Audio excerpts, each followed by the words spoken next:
She was just doing her job, serving tables with quiet dignity, unseen by most, underestimated by many. To one powerful man, she was nothing more than someone to mock, a target for his arrogance. He thought his words, spoken in another language, would cut her down and leave her humiliated. But what he didn't know was that the person he looked down on held the power to unravel everything he thought he controlled. This wasn't just a clash of languages, it was a clash of respect, humanity, and truth. What happened next would leave an entire room in stunned silence. It was supposed to be just another evening shift. The clinking of glasses, the low hum of conversation, the smell of expensive meals drifting through the air, this was her world. For years, she had carried plates and trays with quiet grace, moving through the elegant restaurant like she belonged, even when the stares told her otherwise. To the regulars, she was invisible, a background figure in their polished lives.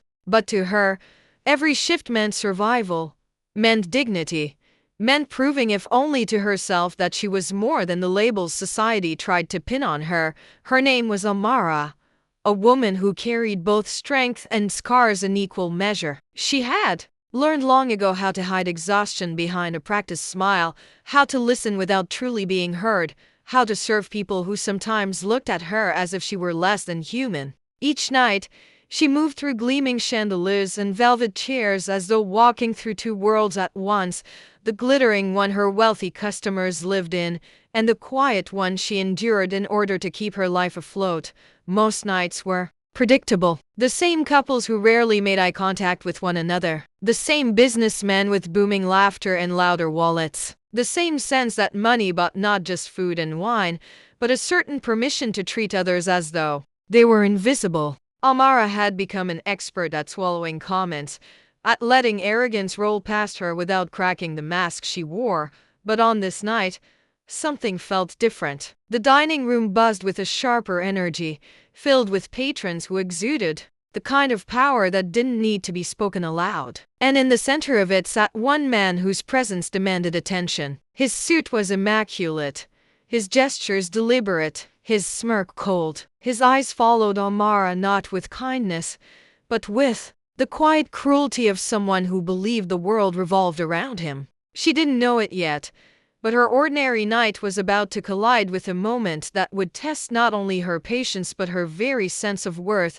The night carried on with the usual rhythm: orders placed, glasses filled, polite laughter drifting across the room. Yet beneath it all, Amara felt a shift, subtle at first but impossible to ignore. The man at the center table watched her with a gaze that pierced, as though every movement she made was an inconvenience he was forced to endure. Billionaire, tycoon, whatever title the world used to define him, in that moment he was simply a predator searching for a weakness. When Amara set a glass of water at his table, she caught the faint curl of his lips, the way he muttered something under his breath in a foreign tongue. She didn't need to understand the words to recognize the venom in his tone. His companions chuckled, quick glances darting toward her, their laughter quiet but sharp. She steadied herself, shoulders square, face calm. This wasn't new disrespect wrapped in laughter, but the sting never dulled. As the evening deepened,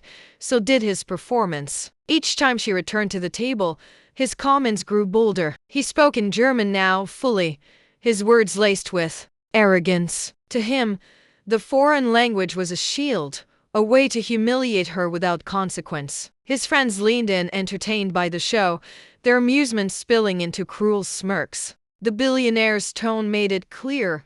He believed she was beneath him, incapable of understanding, powerless to defend herself. Amara felt the heat rise in her chest. Years of silence pressed against her throat.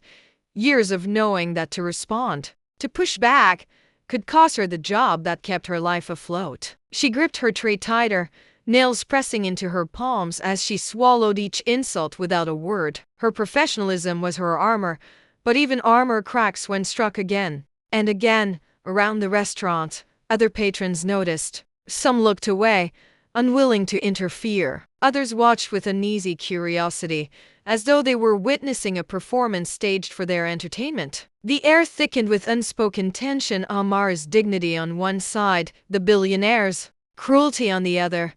Then came the moment that tipped the balance. He leaned back in his chair, glass of wine in hand, and launched into a longer tirade in German. His voice carried across the table, loud enough for others to hear, deliberate enough to sting. His companions laughed openly now, emboldened by his arrogance. Their eyes flicked toward Amara, waiting to see how she would crumble under the weight of words they assumed she could not understand.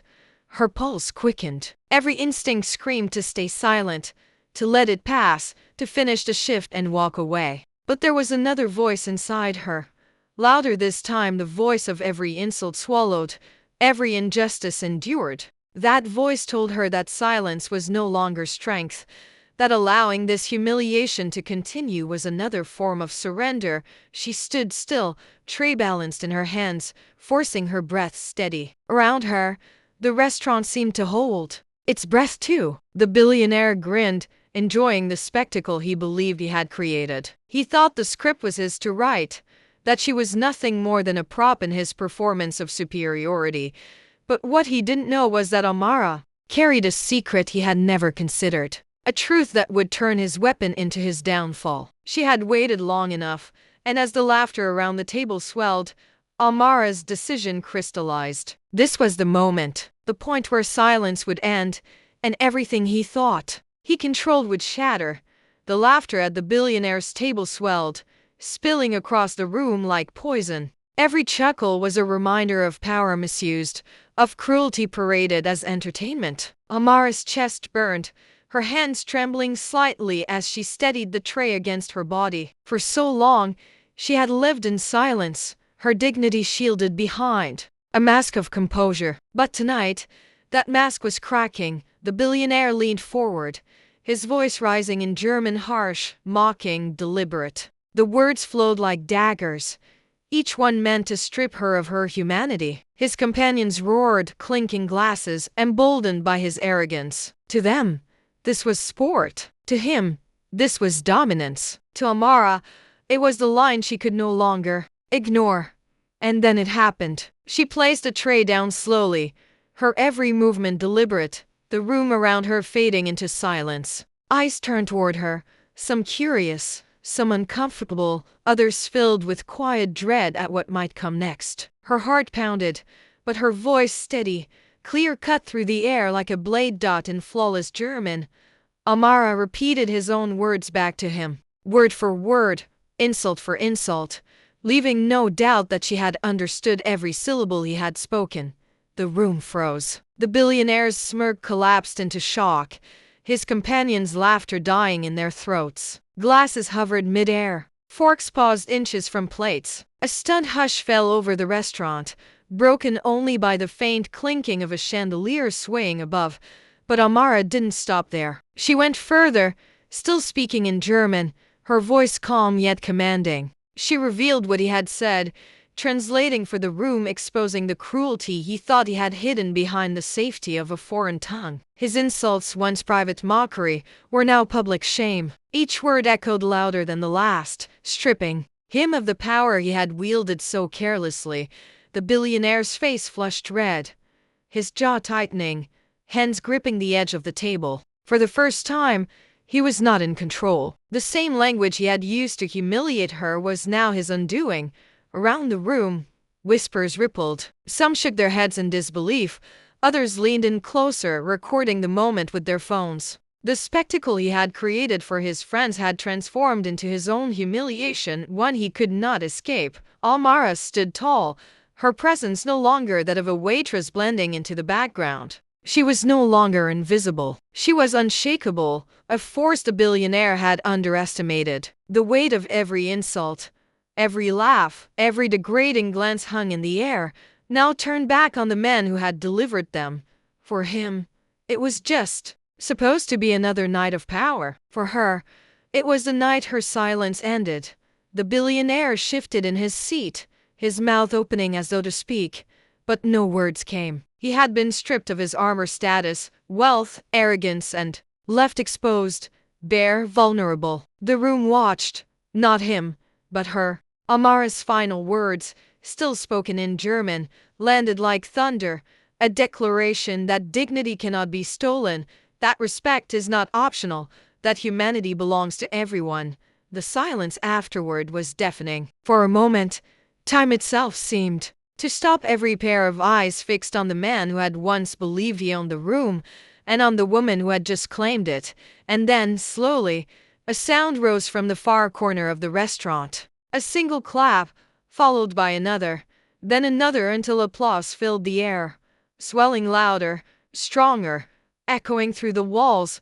But not everyone clapped. At the center table, the billionaire sat frozen, his face pale, his empire of arrogance crumbling in real time. And Amara, she stood unmoved, her eyes steady, her voice still echoing in the silence he had left behind.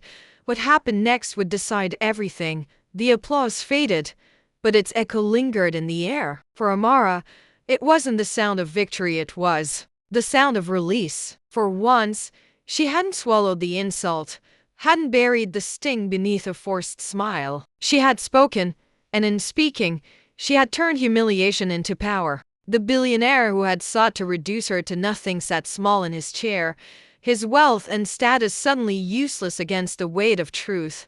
But the truth is, moments like this are rare. For every Amara who dares to speak, there are countless others who can't, not because they lack courage, but because the cost is too high. Jobs are lost, reputations destroyed, lives threatened. Silence, for so many, is not weakness but survival. And that is the cruel reality of racism.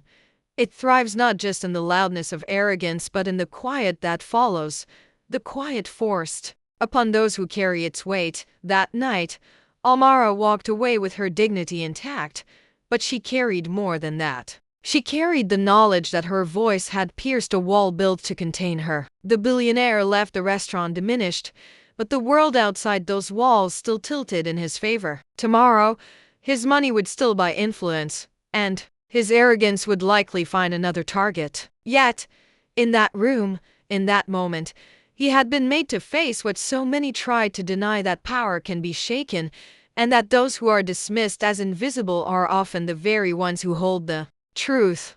For Amara, the impact was lasting. It wasn't just about answering back in a language he thought was his weapon, it was about reclaiming the dignity that had been stripped from her again and again. That night became a story, not just her own, but one whispered among others who knew what it meant to be silenced. It was proof that humiliation does not have to be the final chapter. But here's the part that should make us stop and think.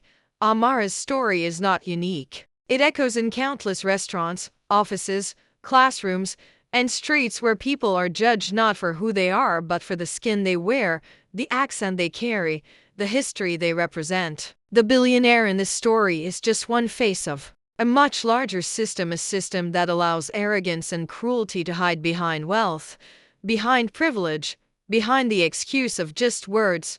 And words matter. They wound, they divide, they remind those targeted that no matter how hard they work, how dignified they remain, someone is always ready to reduce them to less. But words can also heal, resist, and expose. Amara's voice was not just her defense, it was her defiance. It was her reminder, to herself and to everyone watching, that silence does not mean ignorance and that dignity cannot be mocked out of existence.